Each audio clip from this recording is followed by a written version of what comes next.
Okay. Welcome back to another episode of Living with FASD. I'm your host, Patti Kasper, and thank you for joining me for another candid conversation. Today, you should probably by now recognize my guest, Antonia Lindsay. It's such an honor to not only have her coming back from time to time and sharing with all of us her absolutely brilliant mind as a therapist and art therapist, and just an all-around FASD expert. But it is an honor to call her my personal friend. So yeah, maybe there's a little bit of bias there, but yeah, no, not really. She's incredibly smart. Same for me about her. Oh. Here we go. Okay, so a reminder for those who are wondering about that, Antonia came to be deaf late in life, so she still speaks as fluently as any hearing person. In fact, she's so fluent that she's fluent in what, 5 different languages? Really, I'm so Fluent in jealous. 5, not fluent in 5. Fluent-ish. Fluent-ish. In a few. Yeah. So she is winding down her day because she lives in Europe, and I am just gearing up for my day being on the West Coast of the US, but we're going to make it work. So, Antonia, I am so glad that you joined me again. Before I keep prattling on, as is my wont to do, yeah. I like to prattle. Keep going. That's why you call it candid conversation. Yes. It's Yeah. we're really being people here. Anyone? We have our professional hats on, but we're just being people, and we're talking about stuff that's important to people. Human to human. That's right. Yeah.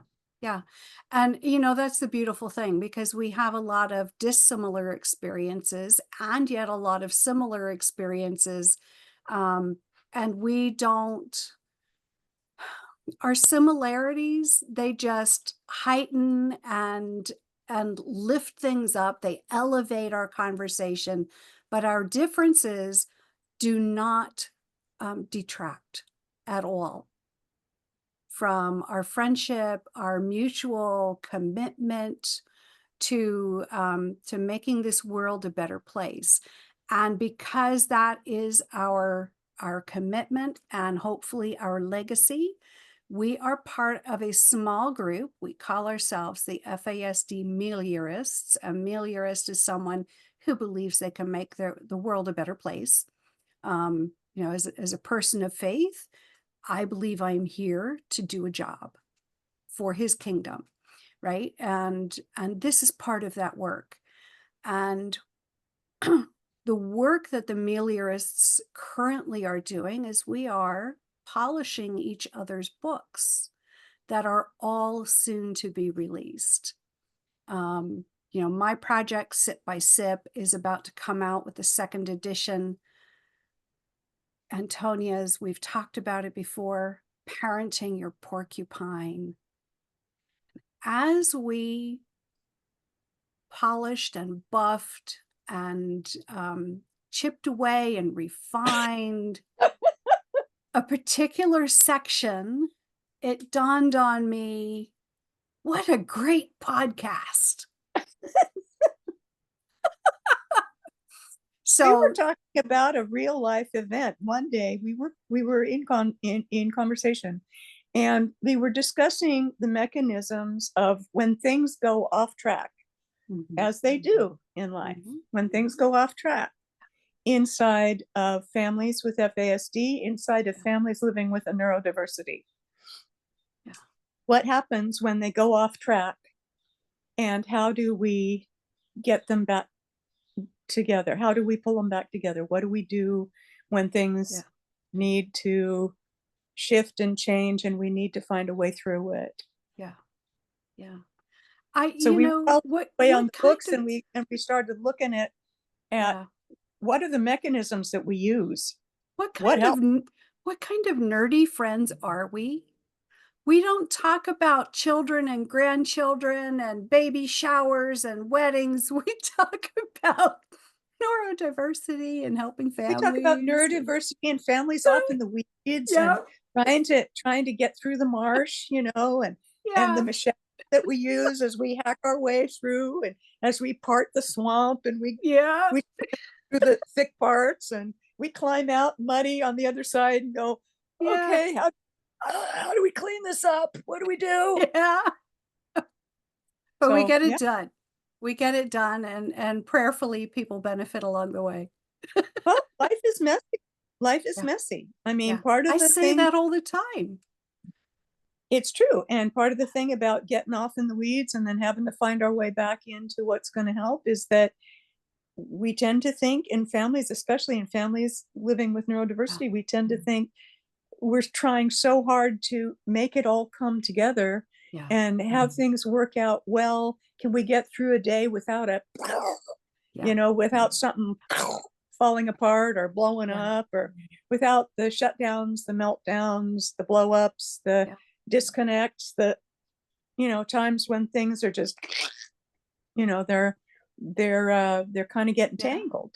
You know, And so, I again, find and in some, my in my social work job, I find that the parents are often flustered because the kid in their home is not a normal kid. It's a little porcupine, right? he's a And little yet quirky, trying to figure out what a that few of trigger them. is that's going to get the bristles up, right?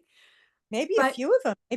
Maybe you got a couple or three, yeah, or in my coaching clientele, I often find either multiple kids are porcupines, or the parent comes to the realization that they also are a porcupine, and that it's a two-way, and that really sets the power struggles up. And I think that's some of the weeds we started getting into the other day in our conversation. So oftentimes, when a relationship ruptures, and we need to work on repairing it and regrouping and reestablishing our baseline. Everybody loves each other. Let's move forward together. It can be really challenging. you can. Yeah. And there's very little in the marriage counseling material. I've found very little for families who are dealing with a neurodiversity. I I found I found yeah. tons of stuff on constantly counselors constantly trying to teach clients use active listening. And honestly, I have not found active listening to be the most effective thing to help a couple reestablish Yeah. their common ground when they get misaligned. So Nor have I seen it be all that helpful to do all of that with kids when there's a language processing issue going on. yeah. I, Can I've can seen I that can I make just things say hard. something just popped into my head and I don't Please. want to lose it, so I hate to interrupt you. Um, use active listening. That is the couple's version of, have you done a sticker chart? That is exactly right.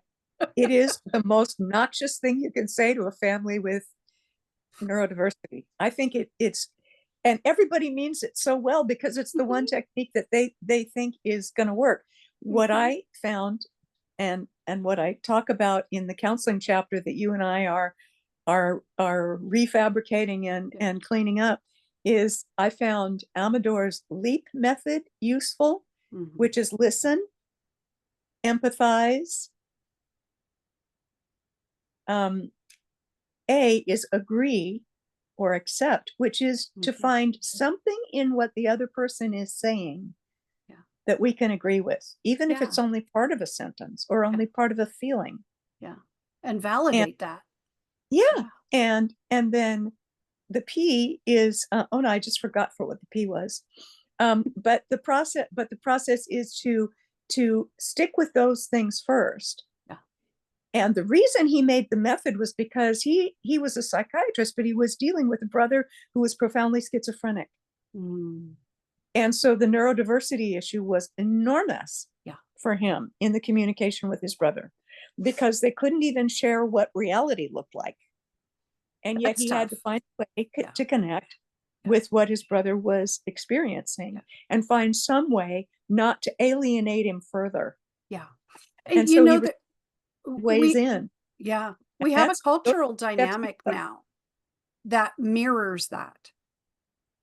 You know, they when you say because of the psychosis, right? Because of the schizophrenia, they were living in completely separate they were having realities, right? different experiences of body culture and To different experiences of how the world was interacting with them.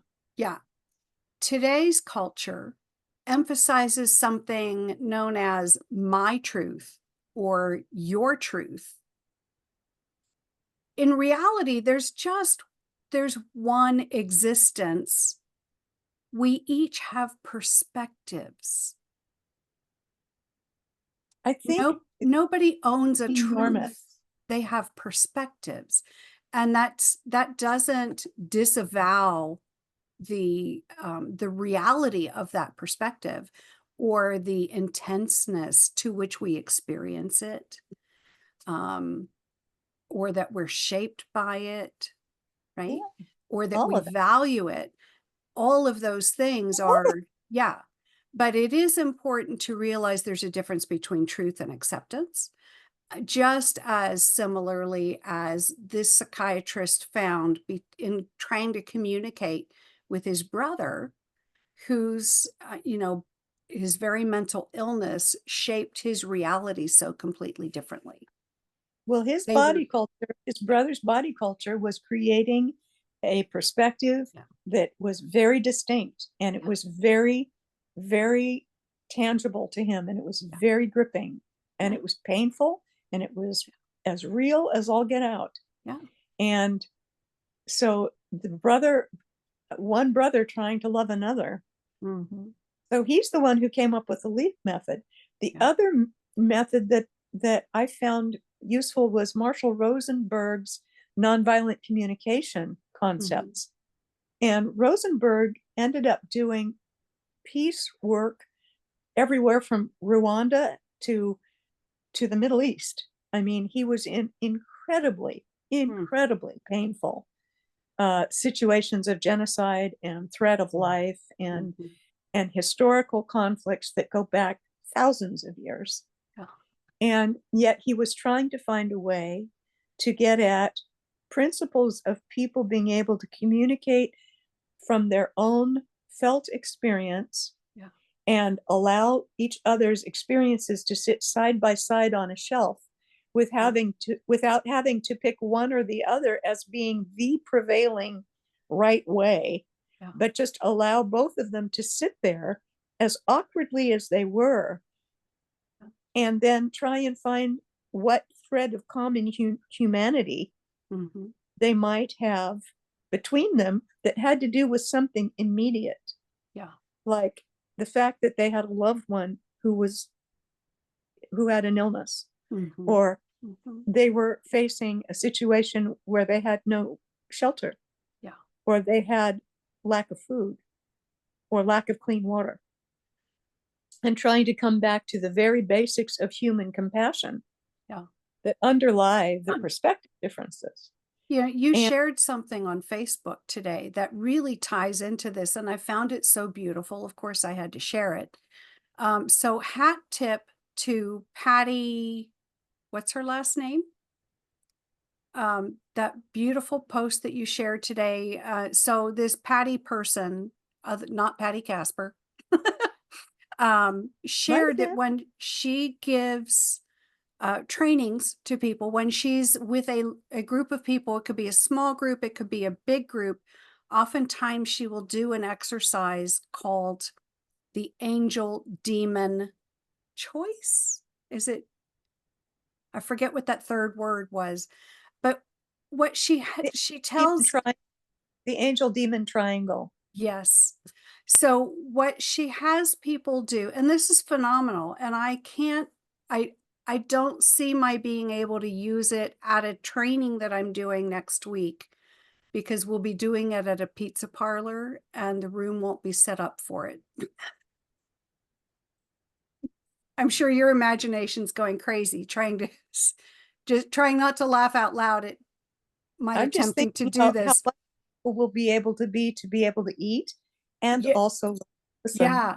So the directions for this group exercise is everybody gets up in a circle and everyone is instructed to themselves, not say it out loud, but to themselves, identify someone in the circle to be their angel and someone in their circle to be their demon. And and then they're told they have to keep the angel between them and the demon for safety. And then they're told just go. And everybody, as people move, no two people have the same angels and demons. And, people are constantly repositioning themselves to keep their identified angel between themselves and their identified demon.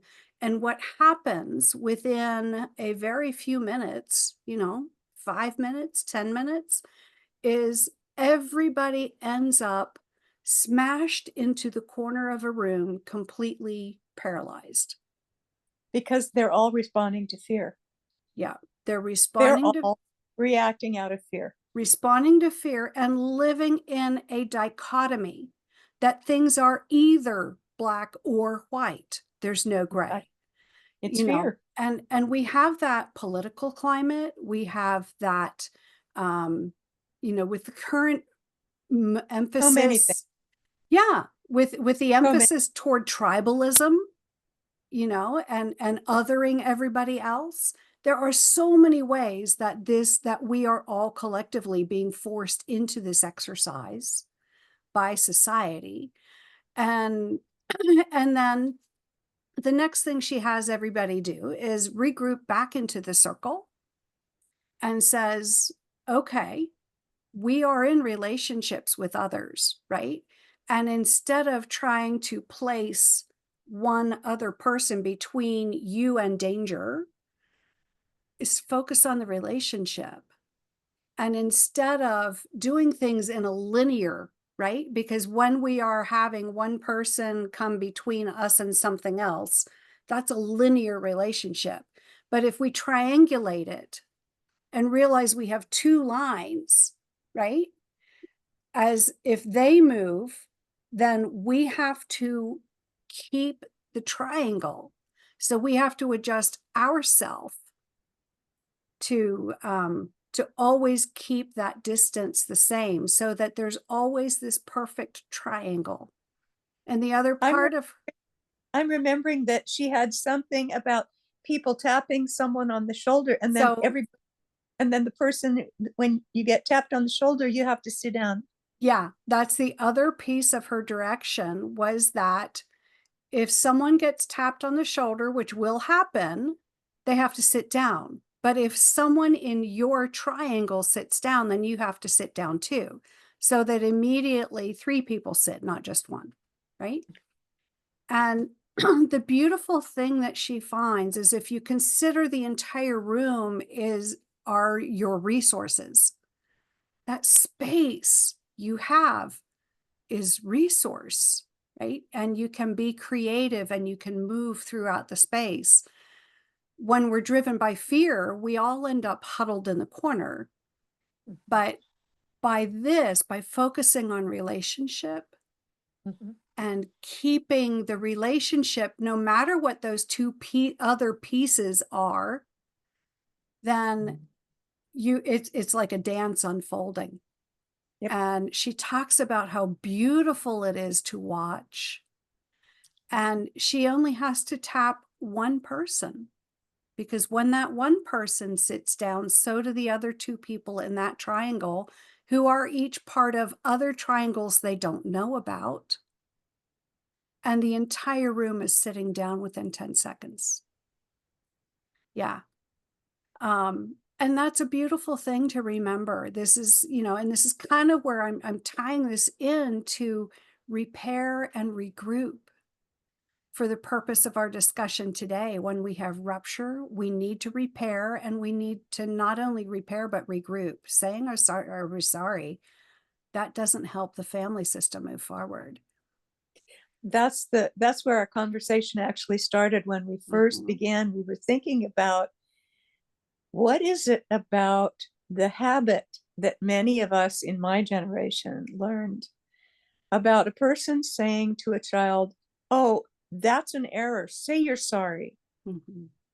And the person saying, what did I do? And they get this explained to them, and then the person is expected to show remorse.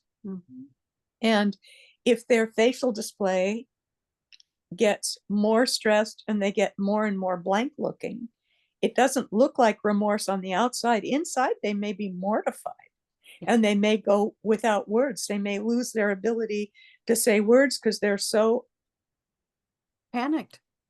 They're so stuck about the fact that I didn't mean for that to happen, or I don't understand why it's what the gap is. And now you're looking at me like I'm doing something wrong. You want me to say I'm sorry, but I'm not even sure what all this means necessarily. Yeah. I don't know what run happened. into any number of those little missing gaps. And the parent gets more and more frustrated, or the teacher, the adult gets more and more frustrated if the kid still has either the deer in the headlights look or doesn't come out with an immediate apology. And yet when it comes to someone with neurodiversity who's in that space of what just happened? Wait a minute, but I don't understand. I see this, I'm thinking this, and you're saying that. And to be in that situation kind of puts the neurodiverse person in a position of having to compulsively say I'm sorry X number of times a day or a week, just for the fact that they're not perceiving things, they're not in the same body culture as the other bodies, and they're not perceiving it the same way. And so is that really what we want for them to do, to constantly be apologizing for the fact that they're experiencing something different? What else might work in the situation where we've got a rupture, we want to understand it at some point, we want to repair for it, and we want to regroup, but is it as simple as, you did this wrong, say you're sorry? And it's never that simple. And this happens hundreds of times every day. Certainly. You used a phrase that certainly by now I am familiar with, but I'm sure there are lots of people watching or listening that have never heard that phrase, body culture. Can you define that for more people? Because I think it's brilliant. It's a really cool way of looking at behavior, really, and looking at life and how we experience life. So can you flesh that out for folks? In the past, we've talked about body culture as the idea of like where they get bristle attacks. It's not like a puppy. Puppy's going to react to a bunch of people and a bunch of situations in one way. A porcupine is going to have a completely different physical experience of a crowded room, a bunch of people making noise, et cetera, et cetera. They're living in a different sensory system than the puppy. And so I term that, people can call that neurodiversity. I term that body culture because it has to do with every single part of our sensory system, how our body processes everything from food to sleep to light to sound to numbers of people in a room to movement to noise. It literally affects every system that our brain regulates. And that's a physiological difference. And so it might as well be like speaking a different language. It's a different body culture, because physiologically, we're expecting that just because a person has two eyes and a mouth here and two external ears, that they're all having relatively the same experience. It's not true at all. I mean, for me, when I became deaf, for example, these external ears remained. They didn't drop off my head. Right. Okay. So, well, you have to put your earrings somewhere. There we go. And this still works. So Yeah. unless I always make the joke, well, I'm not wearing the jacket today that says she can't hear you, you know? And everybody laughs. But what I'm doing it is I'm trying to say, it's okay that you don't sign at me. It's okay that you don't realize I'm a deaf person because I speak. I have hearing privilege in that. And so when people find out that I really am like deaf, they're like, oh, I'm so sorry, which is a way of trying to be empathetic. Mhm. It's a body culture issue. They imagine that my world must be terrible Yeah. because they think it would be hard for them. Well, it's different, but it's not a tragedy. It's just really different. That's all. And so in terms of neurodiversity, I use me as an example, but we can say the same about a kid with fetal alcohol syndrome. We can say, I was having a conversation with a friend of ours who is also on the FASD spectrum, and I ventured the analogy with her because, like, I have a friendship with her, like I have with you, and I value her honest feedback. And I said, it's a little bit like thinking that just because a person has a hand, that they can grab a coffee cup without a thumb because they have a hand. So if you hand them it, would it work? Are they going to drop it? Well, okay, having a brain injury could be a little bit like that. Well, you have a hand. I'm handing you the cup. Well, I'm going to oh, try. I'm going to oh, try. and sometimes it might work. But if the beverage is really, really hot, is it going to work the same as if it's cold? Or would it work if it weren't for this handle? Right? This is an accommodation that I would need. Any number of details like that make the difference between the coffee on the ground or the drink all over the person and the, do you have it or you've got it? Different body culture. But when it's a brain, we can't crack it open and we see things looking differently, not things not connecting. But that's about as far as we can see into it unless we think body culture. So that's the origin of the word, and why I switch back and forth between calling it neurodiversity and calling it body culture. It's just and, to and get it can the idea that everything that we think is the same might not be exactly the same. Right. And it's human nature to assume that everyone's mind works the way ours does, simply because we tend to have an internal frame of reference. But the beautiful thing of our brain is that it works behind the scenes without our conscious thought, because it does so much for us. There's no way we would be able to consciously process it all. Right? A lot of that stuff goes kind of automatic for us. Not everything. Right. And not everything that we think is going to be automatic stays automatic. Right. Injury. For those of us who drive, for example, we may never have taken a class in physics, and yet we can judge the speed of an oncoming car to figure out, do we have time to pass the car in front of us or not? Maybe we can. And I know some people who drive and who've decided that that activity is simply one they can't do. Here in France, they call it doubling when you pass. And some people, especially as they age, absolutely won't do it anymore because they've lost the ability to anticipate. Right. I for one would not want to be a passenger in a car of someone who could not accurately judge that. But think of the miracle that it is that most people's brains can do that without any conscious thought, without ever having taken physics. That really is miraculous if you think about it. And we take that for granted, along with a myriad of other things. And our brains have to be able to do all of this behind the scenes, because like I said a minute ago, there are not enough hours in the day to be able to consciously attend to everything our brains do for us. Because just by consciously thinking about it, we're slowing that process down. And am I right? Well, there we are. Depending We on what have, the thing is, right? we have a reflex system and we Mhm. have voluntary thought. Yeah. Yeah. And when we talk about porcupines, we're talking about the reflex system kicking in Yes. many times when we don't expect it to be. And Right. people call it behavior. They could call it symptom, Mhm. but it's very unusual that people would say, oh, well, this is where his reflexes took over, or this is where he's thinking about it, he's choosing this. Mhm. It's Mhm. very hard in the moment to guesstimate unless we know what we're looking at, Right. unless we learn something about that other person's physiological experience Yeah.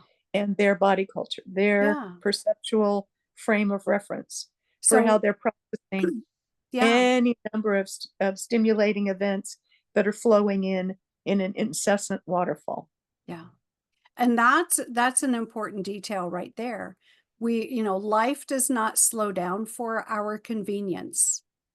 And it certainly doesn't stop and pause and pick up again for our convenience. And those of us with processing delays, we just need more time, right? So the accommodation is that gift of time. But if those around us don't realize that that is our need, then our lack of predictable response looks a lot like bad behavior. And then we have a rupture in the relationship, whether it's student child or student teacher or parent child or spouse, you have a rupture. Yeah, there Yeah. it is. So when I came up with the weird little resolutions for resilience in Mhm. marriages, where parents are marriages or partnerships or domestic partnerships, a household where there are adults caring for children. Could be a same-sex couple, could be a man and woman, could be kinship caregivers, Yeah. but the adults who are However that's doing the identified. caring, the adults who are doing the caring for the people who are younger, you know, Yeah. they find themselves as a team Mhm. hard pressed how to be a good team together, and in their domestic teamwork, Mhm. things can get stressed and Mhm. hard because they have their own body culture, each of Yeah. them, and they're also trying to broker and navigate what we're talking about with the kids, which can be these glitches that could become about because of reflexes Mhm. that are triggered, or because there are just gaps in Yeah. what's understood, and the rupture happens. If we can stop action there, if we can press pause Mhm. on the conflict, I actually listed that as one of the items for a list Yeah. of Yeah. resolution, That's to number be able 5. to press pause on conflict, just as if you could press it on a TV and just Yeah. pause the, like on YouTube when you pause a video, Yeah. you just pause it in the middle. Yeah. If we could do that with each other without risking any um, extra attention from the Yeah. other person, say, just a second, I'm needing time here. Yeah. Beep, break, Yeah. break. And then come back to Can it. we pause? Can Mhm. we pause? I gotta, I need something. I'll be right back. Yeah. And sometimes the trick about pauses is if we can say, I need to stop right now, but I'll be back in 15 minutes. Mhm. Or I need a half an hour. Can I have half an hour? Yeah. That seems like such an obvious thing, but it's not. When people are, I mean, I'm remembering adults in my life saying, you do not turn your back on, do not walk away, when the Mhm. person isn't allowed to escape, Yeah. to reduce the stimulation, Yeah. because that's taken as an affront. Yeah. Either the adult is afraid of being abandoned or not listened to, not given respect, whatever Yeah. the frame of reference is, that they're personalizing the need for the stop action button. Yeah. Yeah. And it brings me back to Marshall Rosenberg, because one of Marshall Rosenberg's principles that I thought was incredibly brilliant was the notion that another person in a conversation could say anything. They could say, everybody who wears glasses, has blue eyes, is wearing a blue dress, and has gray hair like you ought to be dead. And if I'm in my, if I'm in my, hang on, if I'm in my right self, I'm gonna take a deep breath, calm myself, and say, well, I don't feel that way about my life. I wonder why they do. I wonder why they feel that way about someone who looks like this and looks like this and acts like this. I wonder what their experience is. That's really different than mine. Yeah. And that But they're not curiosity gonna is such a beautiful personalize it. thing. They're not going to be personalizing and saying, well, because you feel that way, I think, you know what I'm saying? Mm-hmm. It's a choice not to personalize whatever the other person is vomiting up. Yeah. And that's a very powerful choice in these times. Yeah. Yes, It turns out that that is a choice of security, internal security. When we talk about it as FASD meliorists and as people of a belief in other people, a belief in humanity, a belief in the animal world. For me, it's a deep belief in creation and in all that is the creation, all of nature, that is the beauty of the world that we get to live in for a brief time. For a very brief time. It's a very short time. I want to enjoy every bit of it, even the parts that are awkward for me. So although I've had people say things like that to me in my lifetime, I've been told that people like me should all be dead. By relatives, no less. Yeah. It came to me as an enormous revelation that Marshall Rosenberg would say,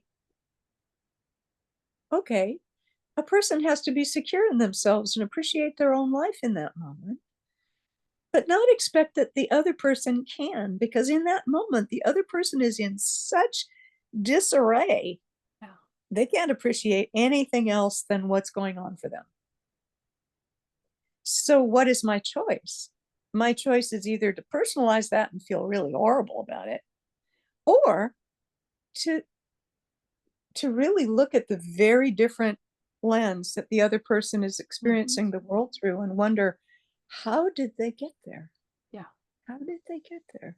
At Facets, we are taught the phrase that we need to exchange our righteous indignation, as someone with gray hair, glasses, and wearing blue would have in that moment, for insatiable curiosity. It would be good if people can remember to do that. And that really it's a thing we have to practice. It's a discipline. It's a discipline we voluntarily take on, I think. Yeah. And that's one of the biggest secrets to parenting porcupines, is it not? When I think of the mechanism of rupture, and then rupture is if I'm staying in the place where I'm indignant and imagining that that person's words or whatever their frame of reference is enough to undo me.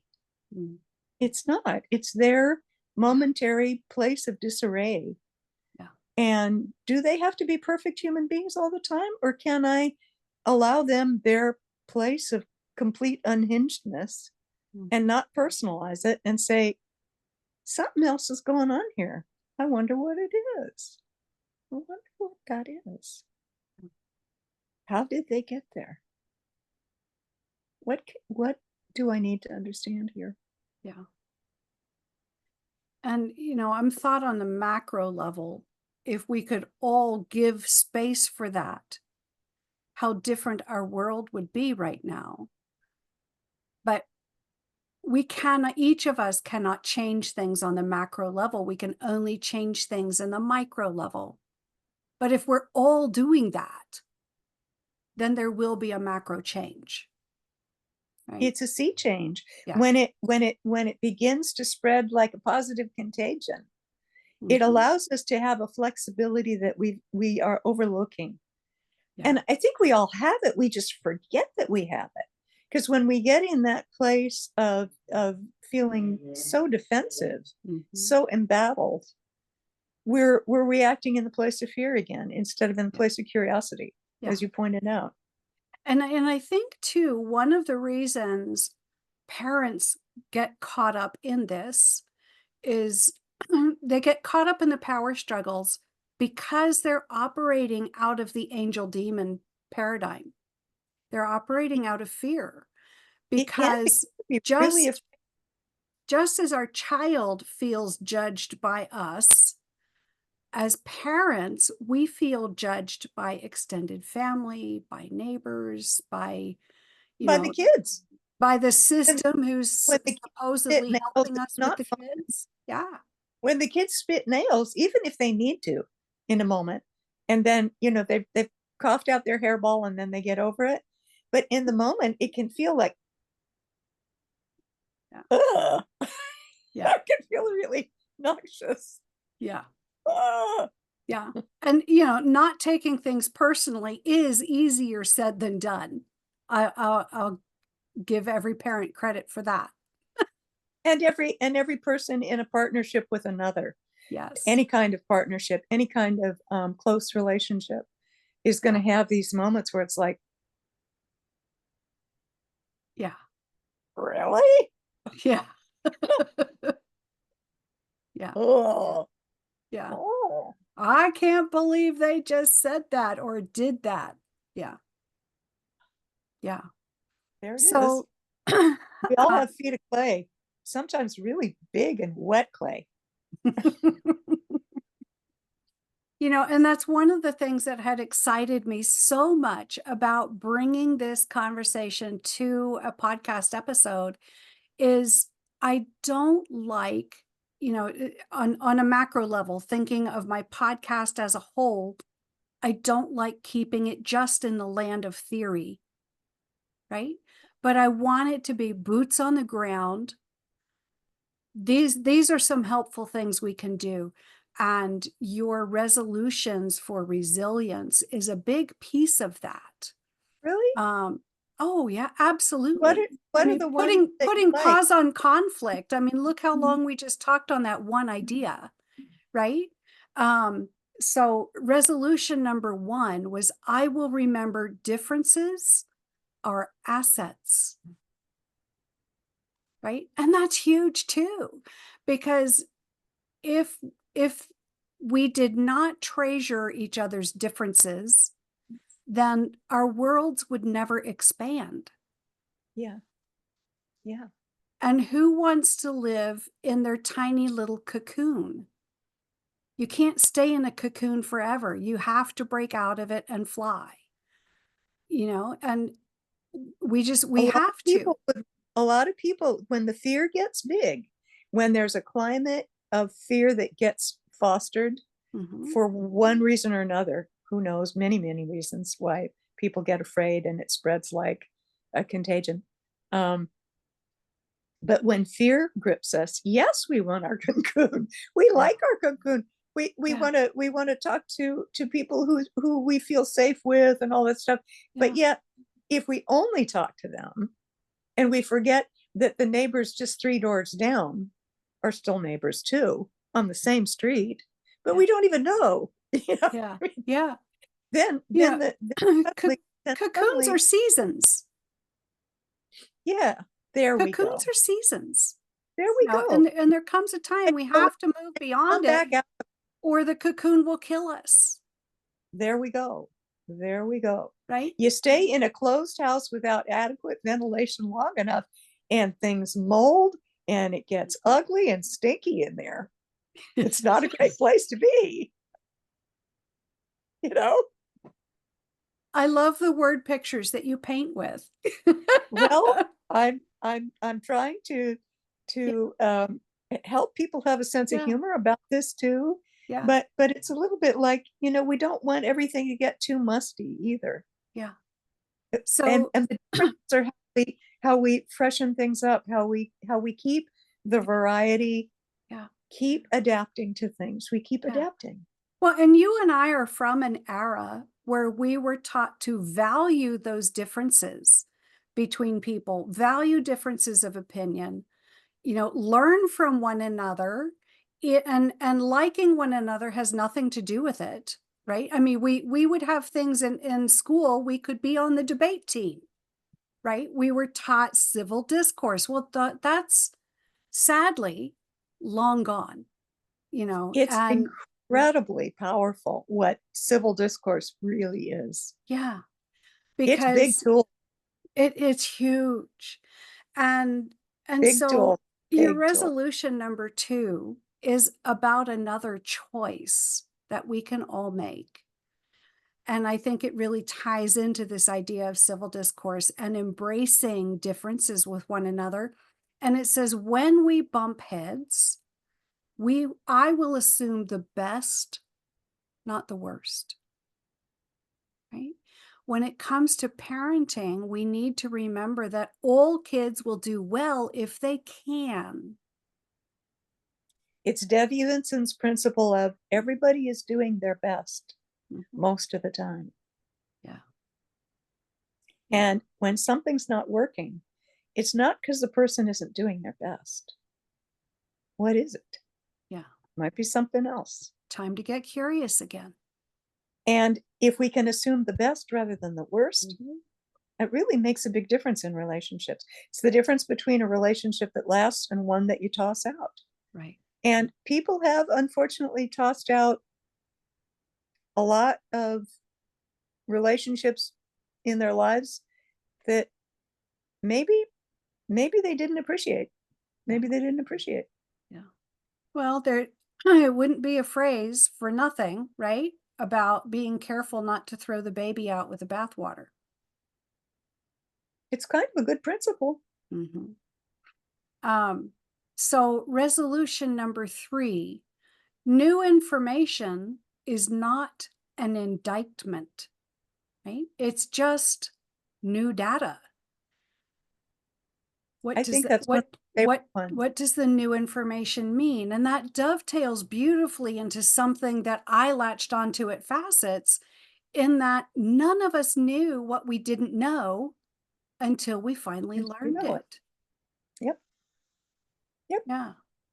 So whether we're talking about, people that have to take parenting classes in order to continue parenting their kids, it's not necessarily your way is wrong, but what tools can we give you to help you be more successful?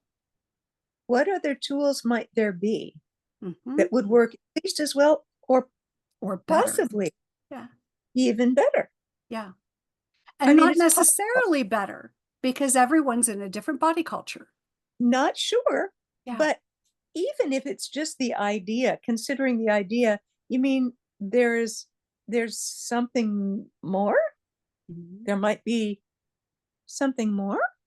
Yeah. More? Something, oh, Yeah.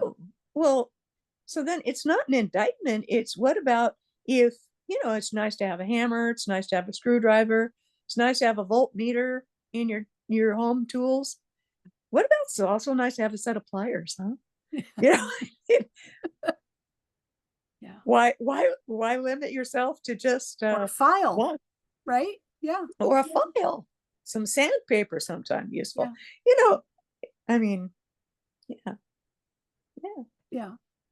the possibilities. And when we get in that fear place, it all melts down to black or white, and Yeah. that's the sad thing. So Yeah. when we can take new information not as an indictment, but as, wait, oh, could have had a B8. Yeah. Is like, how many crayons do we want in our crayon box? Do we want the box that only has 20 crayons, or do we want the 64 box? You know? Well, and sometimes maybe what we decide is we have like our top three favorites. But there's nothing like being able to be part of an FASD parent support group, for example, where people get to hear each other's tools and see them in action. Yeah. One of the things that used to amaze me about the FASD parent support groups that we did in the SNEP program for those years and the coaches program in the program after it was the wisdom that parents have when they give each other concrete examples of workarounds that they have tried and what worked and what didn't. I remember people saying at one point, but do I really want to, my parenting feels so hard to me right now. I can't imagine that what I need is to go and listen to a bunch of other parents complain and feel as bad as I feel right now, because that is not going to help me. I mean, I know everybody hurts, but I don't need to hear everybody hurting like I'm hurting. How's that going to help me? You know? And interestingly, what they experienced was something really different, because every time we had a parent support group, we focused on, well, what was the worst thing? What was the best thing? And every discussion had to end on, and what was the best thing? So that there was a balanced perspective. And truly, what they kept from one another were all of the best things they'd heard that night. And they relentlessly put these things to use during the weeks that followed. Yeah. And it was incredible how they built their own toolkits by doing that. It wasn't that the therapist or the group facilitator said, here, use these pliers. It was that they saw some other parent approach it with a file or sandpaper instead of taking a hammer to the situation. Yeah. And they were incredibly effective in picking out from one another the jewels of what helped them improve their relationships with their kids. Yeah. And that was the genius of having the group mind. Yeah. Yeah. And out of that dovetails right into your next resolution, number 4. We decide what good enough looks like in our family. You know, you're constantly saying to the other FASD meliorists, take what works, leave the rest. Right? And I mean it. Yeah. And yeah, because I as don't do we all. always know what's going to work for someone else. I live in my body culture. That's hard enough. I really believe that other people know what's going to work for them or what's not.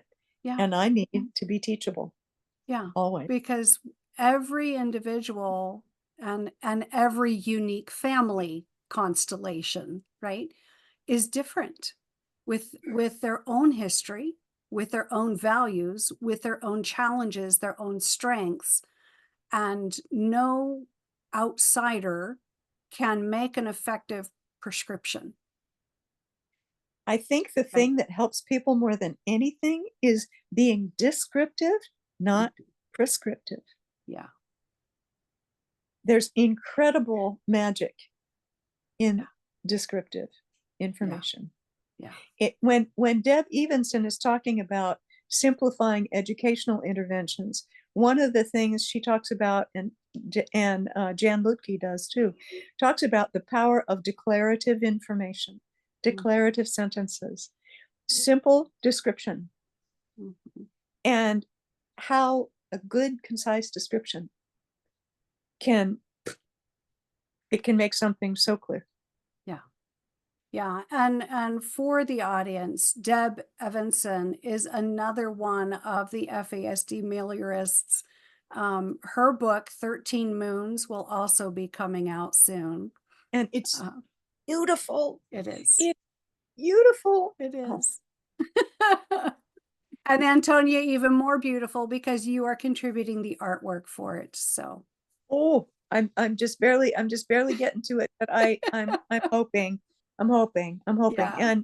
And honestly, but that's the thing, being able to share, you know, parents share in a group, and they lift each other up, and we share across our disciplines and we lift each other up.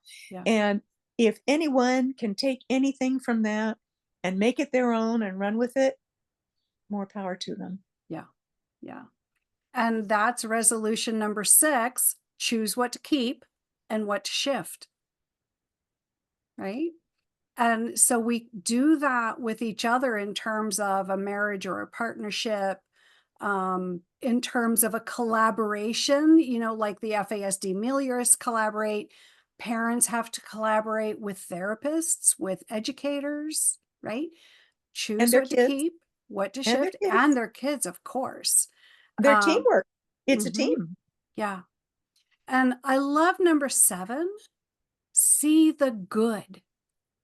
See the good in myself, see the good in my partner, see the good in my child, right? Oftentimes we allow ourselves to feel so beat down in life, so discouraged because we're listening to that tape recording in the back of our mind with all the shoulds. You should do this. You should do that. Life should look like this. And all those shoulds are other people's values. And they don't necessarily work for me or my house, my family. How do you, Patti? Because you have such a beautiful way of holding your ground. Mhm. You have a graciousness that's really, really lovely, and it's notable, it's palpable, it's felt. Oh, How do you stand for that? How do you hold that energy I in your think life? when I stumbled across that, in the facets training, and I have an itchy nose, forgive me. When I stumbled across that phrase, none of us knew what we didn't know until we finally learned it. That so resonated with me. It's a Um, really, really powerful idea. yeah, and it resonated with me on a number of levels. I had been living that out as a therapeutic value in my work. I mean, because I came to facets probably 5 years ago, 4 or 5 years ago, but this is year, what, 35 in my practice. So but it's a value that I've constantly been living out because none of us learn things in the same order as others.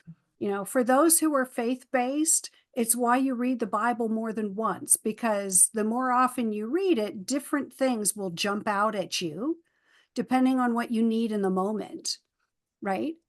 But it's no different with the rest of life.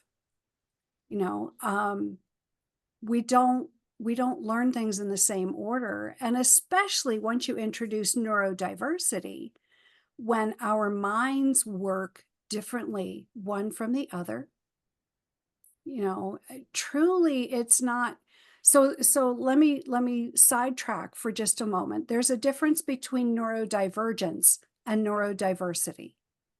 Neurodivergence is used when the comparison is with so-called quote unquote normal or typical, right? And neurodiversity is when we say there is no normal. We're all different. We all, and that's the reality, is that each of us, our particular challenges, our particular strengths, our particular learning style preferences, that combination of 3 factors is as unique as our fingerprint.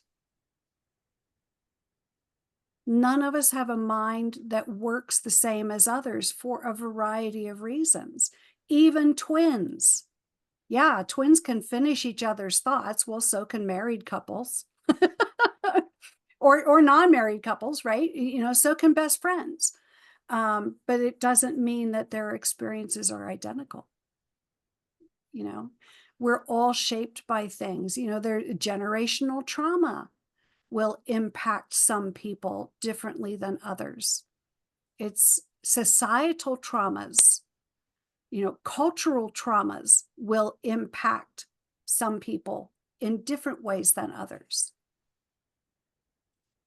Yeah. We have to be mindful of that. And we have to, going back to everyone will do well if they can. Basic, simple premise, everyone prefers praise over punishment. you know I'd rather get stuff, fun stuff, than take a couple licks, right? um it just feels better, so we do Well, the best we can with a what we've lot of got. us, a lot of us like praise.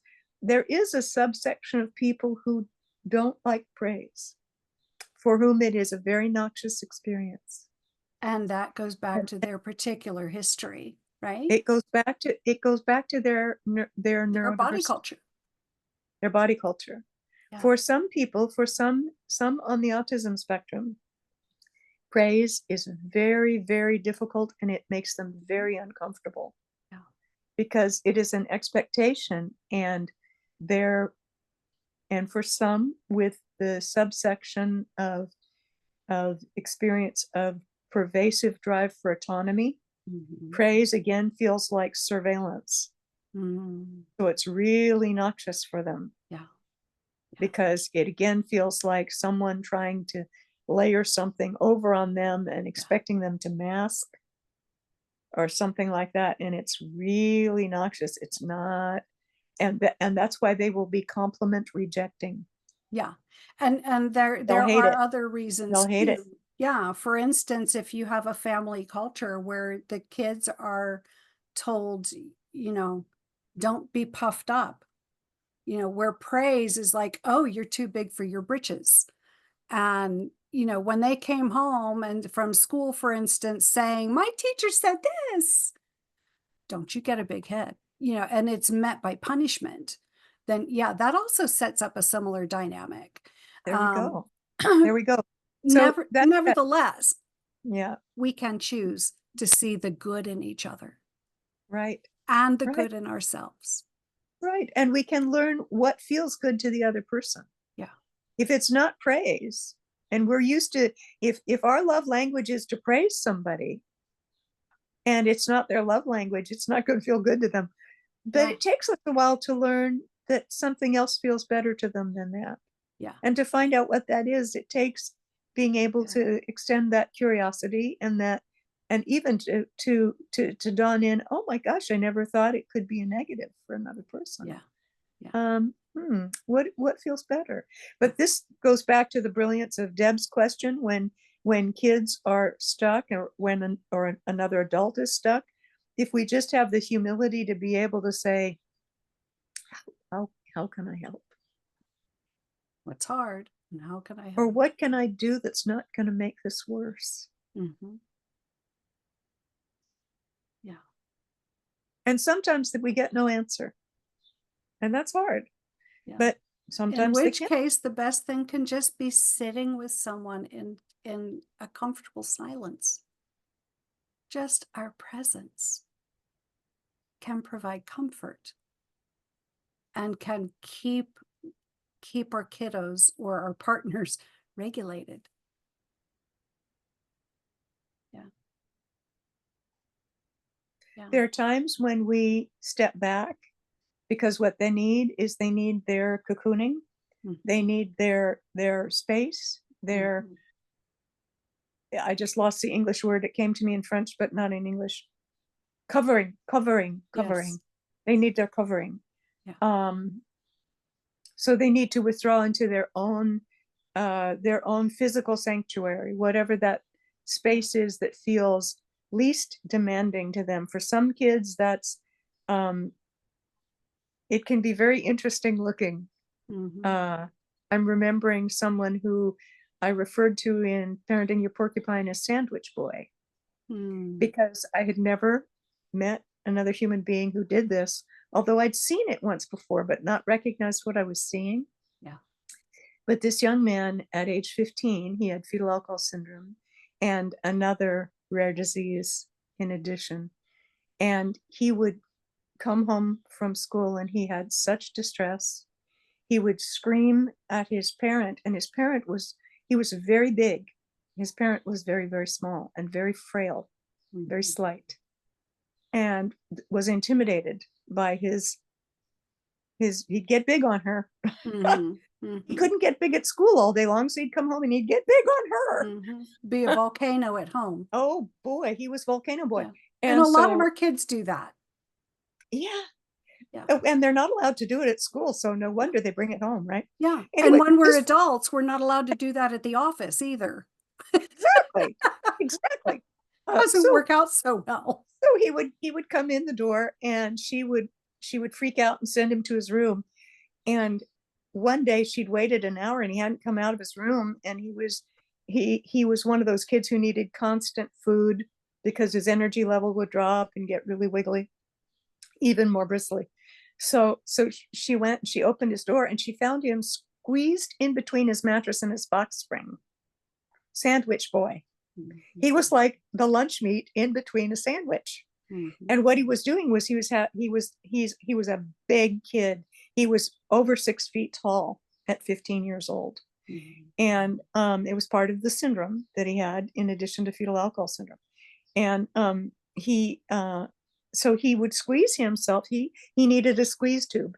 He would squeeze himself, and after an hour of squeeze, he was calm as a pancake. He'd come out, he'd say, "I'm hungry. Is there something I can eat?" Yeah, he needed the deep compression. He needed the deep compression, but he Mhm. couldn't describe it to anybody. And if you stop and think about all the ways that we describe things, we never describe how to do anything like that to Yeah. kids. Yeah. So how would he describe it? Right. And But and his so many of was us, right. whether we're kids or adults, so many of us need external regulation when we're having trouble regulating ourselves, which many of us do. We need that external regulation. Well, the mattress and the box spring will do that for you. Sure did it for him. Yeah. And there were other kids who needed a squeeze tube like that.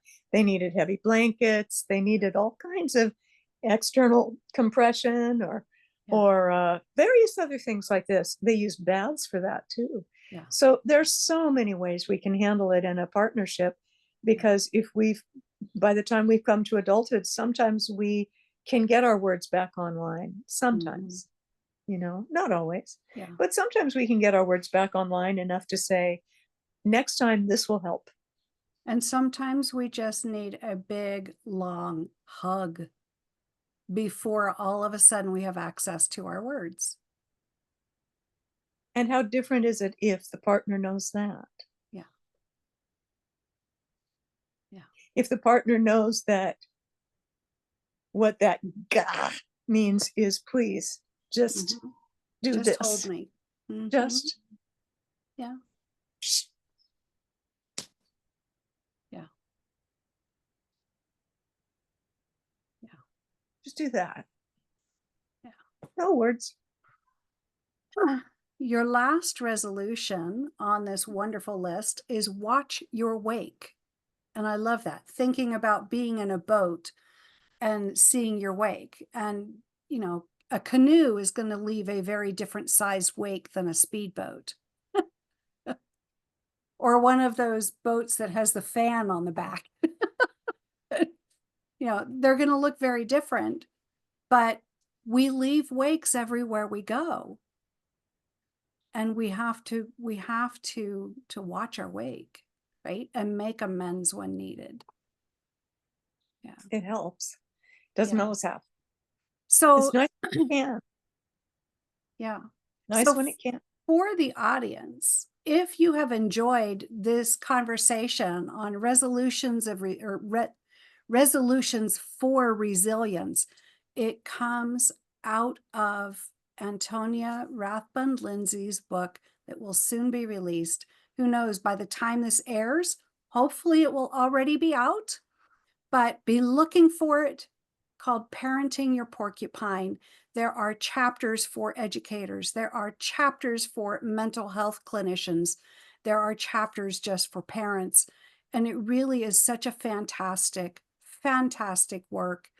Throughout all of it, Antonia brings to you the wisdom collected from over 30 years of practice as a family therapist, as an art therapist, as a qualitative researcher, and as someone who's just always been passionate about fetal alcohol spectrum disorders. Antonia, thank you for this conversation, this candid conversation, wonderful conversation on rupture, repair, and regroup. This really has been an honor to be able to put this out there on Living with FASD, and I am so grateful for your time. Well, I'm grateful for yours, Patti. Thank you for hosting such a wonderful podcast where we can speak so frankly. Yeah. And where we can let our ideas out and people can take what they want and leave the rest. Yeah. Thanks for Yeah. being the open-hearted human being that you are. Thank you. And thanks so much for all the help that you're giving me with the book. Well, and you have helped with Sip by Sip, and you know, Thanks for being on a fun team. absolutely. And one of the things different from the second edition as opposed to the first is I'm going to have some porcupines in the second edition, drawn by my good friend Antonia. So I'm going to be borrowing from her Parenting Your Porcupines. So yeah, it's been an honor and a pleasure to work with you always. Um, You're too if sweet. this episode has been valuable to any of you in my audience, please consider going over to patreon.com. That's Patreon, patreon.com/living with FASD podcast. You can join the community for free. Or if you want to contribute in a very minor way, but one that I will nonetheless be deeply appreciative of, as a paid member on a $5, $10, or $15 a month level, you will help me with the costs of bringing you this wonderful content on a weekly basis. I'm in my second year now, and all the programs that I know, right? All the programs I use to bring this content cost money. So I would be ever so appreciative. But the podcast itself will always be free, and that's why it's on more than just one platform. So But it's so please, wonderful that you make it available to people, and I really encourage everybody to support it, because it really is providing a space of dialogue that is different than other places. yeah, yeah, and that's And it's that's what really candid conversations a are, great gift. as opposed to formal interviews. I don't like formal interviews; they're not authentic enough. Um, they're just picking and choosing, and they're more prescriptive rather than descriptive, right? So Well, there's a room for a lot of things, but I'm really glad this podcast exists. I'm yeah, really glad I learned from every single episode that I watch, and I'm really thanks. grateful to be able to watch them. To Yeah. have them on YouTube is it's absolutely wonderful. I Yeah, wish I wish everybody YouTube, Spotify, Patreon, Rumble. great. Yeah, so YouTube captures the far left, Rumble captures the far right, and Spotify. I mean, we're all everywhere, right? Thank goodness. Everybody. This Thank this podcast is about humanity. It's about humanity. And out people, FASD is everywhere where alcohol is. And that covers every aspect of humanity. So everywhere. the wisdom that comes from living with FASD is available to everyone. So everybody, thank you again for taking the time out of your day. Even if you're driving somewhere as you listen to this, thank you for the time you took to listen, to watch. Please Thank you. remember to like, share, comment. The more feedback shared, the more the algorithm picks up, right? And that will get this content into more and more homes and hearts. So yeah, I appreciate everybody. And Me too. Antonia, Appreciate I you, Pat. I treasure you. I treasure And you too. don't go away after we close out. I've got some more gems to share with you. I can't wait. Oh, bye everybody. You're gonna miss out on these. Catch us next time. Right, right. So until next time, everyone, thank you so very much. Have a wonderful week. We'll see you next Monday. Bye-bye for now.